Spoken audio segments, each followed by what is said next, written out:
الباب غطي بالوريد على لسان الزهراء عليه السلام.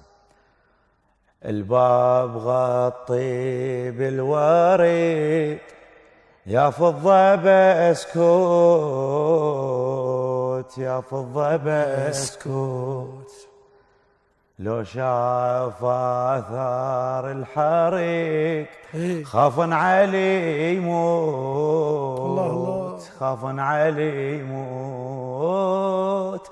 طلع الرماد من الدار ومن ضلع طلع البسمار، خافن علي يموت. الله وسلامتك. الله عليك، الله عليك، الله عليك. خلينا ناخذ فاصل ونرجع ان شاء الله نكمل.